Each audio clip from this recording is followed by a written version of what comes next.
সনাতন ধর্মাবলম্বীদের সবচেয়ে বড় ধর্মীয় উৎসব শারদীয় পূজাকে ঘিরে মণ্ডপগুলোতে চলছে শেষ মুহূর্তের প্রস্তুতি। প্রতিমা তৈরিতে ব্যস্ত সময় পার করছেন মৃৎশিল্পীরা। এখন শেষ পর্যায়ে রং তুলির আঁচড়ের কাজ চলছে। এদিকে মণ্ডপে মণ্ডপে সাজসজ্জা, আলোকসজ্জা ও প্যান্ডেল তৈরির কাজও চলছে। পূজা ঘিরে আইনশৃঙ্খলা পরিস্থিতি নিয়ন্ত্রণে রাখতে বাড়তি নিরাপত্তা ব্যবস্থা নেওয়া হয়েছে। ২৮ অক্টোবর থেকে শুরু হবে শারদীয় দুর্গাপূজা, আর ২রা অক্টোবর বিজয়া দশমীর মধ্য দিয়ে শেষ হবে পূজা।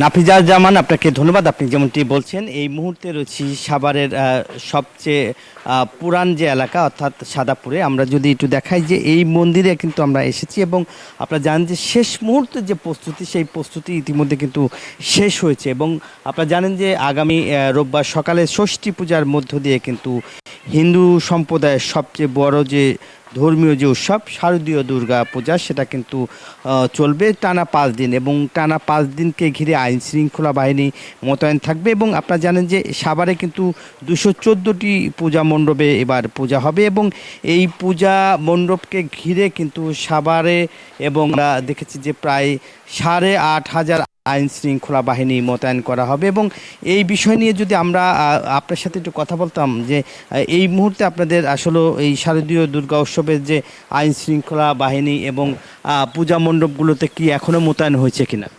অবশ্যই মোতায়েন হচ্ছে। আপনার হিন্দু ভাইয়ের নমস্কার, মুসলমান সালাম আলাইকুম। বুঝলেন, আমরা পূজা খুব সুখই করতেছি।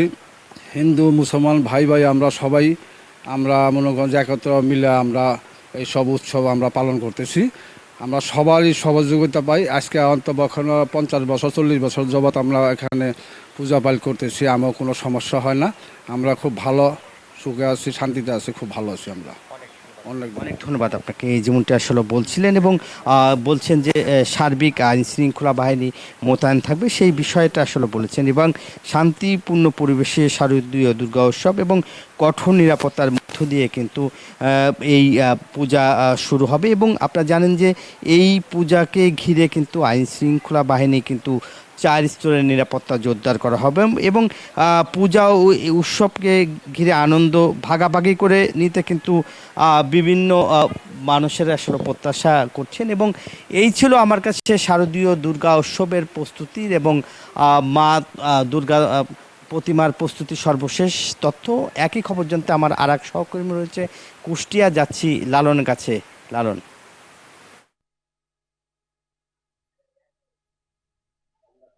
ধন্যবাদ নাজমুল। আপনি সাভার থেকে যেমনটি জানাচ্ছিলেন, আমি কুষ্টিয়াতে যে দুর্গোৎসবের যে আয়োজন, সেই খবর যদি আপনাকে একটু জানাই।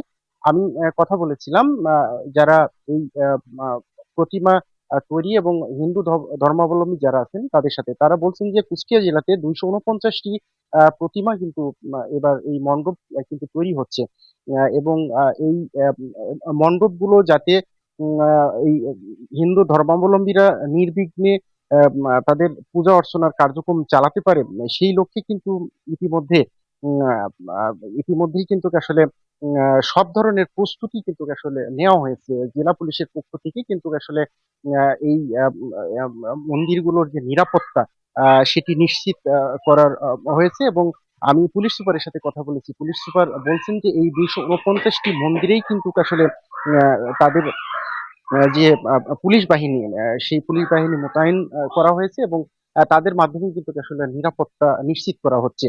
আমি একজনের সাথে কথা বলতে চাই, আপনার কাছ থেকে একটু জানতে চাই যে আসলে এই আপনাদের কি অবস্থা, সর্বশেষ প্রস্তুতির কি অবস্থা? প্রস্তুতি আমাদের প্রতিমা এখন মানে সাজসজ্জার কাজ শেষ হয়ে গেছে, প্যান্ডেলের কাজ শুরু হয়েছে এবং শেষের দিকে মোটামুটি আইন শৃঙ্খলা পরিস্থিতি খুব ভালো। এবং ইতিমধ্যে আনসার আমাদেরকে পৌঁছে দিয়েছে 2 জন করে এবং সবসময় র্যাব, পুলিশ, সেনাবাহিনী আমাদের সাথে যোগাযোগ করছে। আইন শৃঙ্খলা পরিস্থিতি খুব উন্নতি এবং আমরা নির্বিঘ্নে যাতে পূজা করতে পারি এই জন্য আমাদের সাথে সবসময় যোগাযোগ রাখছে প্রশাসন। ধন্যবাদ। শুনছিলেন আসলে এই তারা যেটি বলছেন যে এই তাদের এই যে শারদীয় দুর্গোৎসব, এটি তাদের সবচেয়ে বড় ধর্মীয় উৎসব। এটি তারা নির্বিঘ্নে যাতে শেষ করতে পারেন সেই লক্ষ্যে কিন্তু আসলে সবার সহযোগিতা চাচ্ছেন। এই ছিল শারদীয় দুর্গোৎসবের প্রস্তুতি নিয়ে কুষ্টিয়া থেকে সর্বশেষ। বান্ডেল থাকলে প্রতি সেনমানিতে টাকা বাঁচবে। বিকাশ সেনমানি বান্ডিল কিনে জিতুন প্রতি লেনদেনে।